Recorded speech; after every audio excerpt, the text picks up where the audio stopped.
One of the things that's important to know when you're dealing with the business market is this idea of the North American Industry Classification System, the NAICS.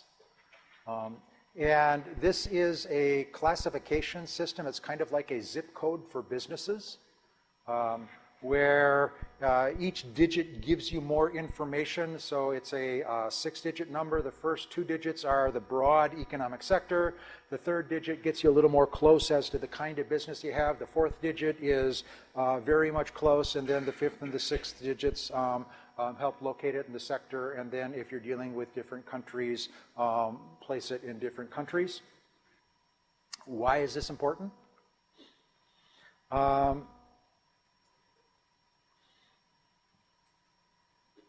Because there is a tremendous amount of information that is available for free. And that information is available by the government, and it is classified by the NAICS.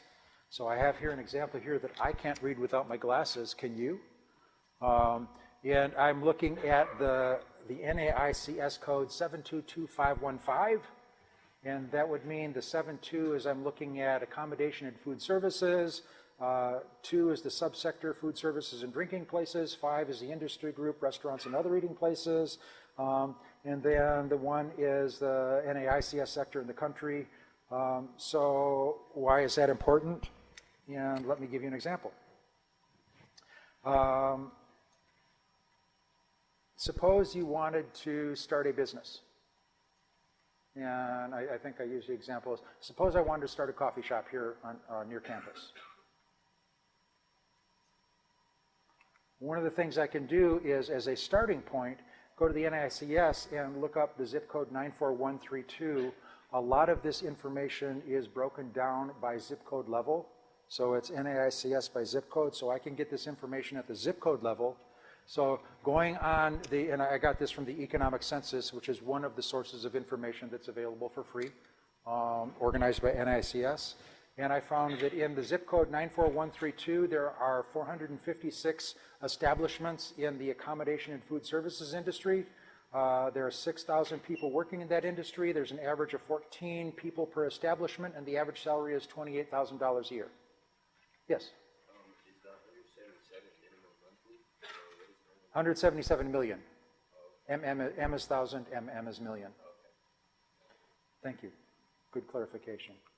Then moving down, 772515, snack and non-alcoholic beverage bars, which is probably the closest thing to a coffee shop, right? There are 7 establishments in the zip code 94015.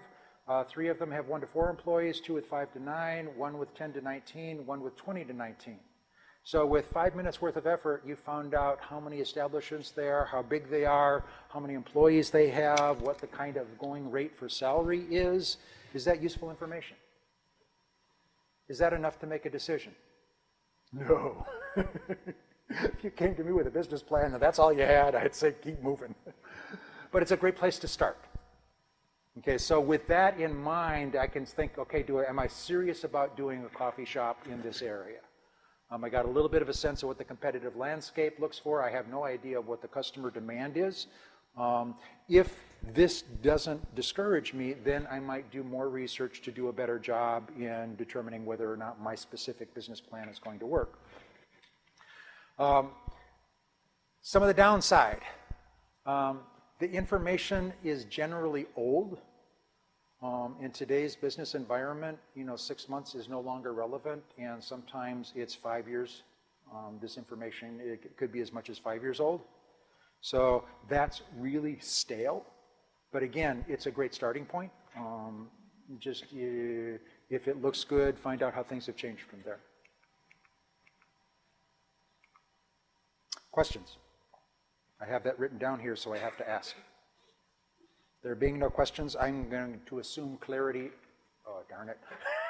Go ahead. Yes. So how is it updated? Is it just like the census that's... So the question is, how is it updated? And there's different sources of data. The Bureau of Labor Statistics does surveys. The economic census is done, I believe, every 5 years. And then there's, sub-reports that are done every year. So there's lots of different reports that are done at different schedules. And I think I gave you a list of just a few of the ones that are available, but you find when you start doing research, and this is especially, even in class projects when you're doing background research on an industry, it's just if I could know the number of employers, the number of employees, and the average salary, that gives me a lot of information, doesn't it? And a good starting point. This is also, I used this when I was doing my career change, because the Bureau of Labor Statistics keeps tabs on careers by NAICS category and talking about where growth areas are and where growth areas aren't.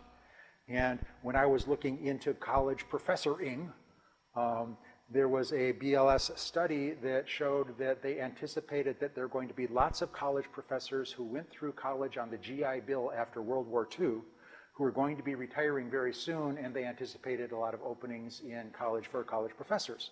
So based on that, I went to grad school, and that I could.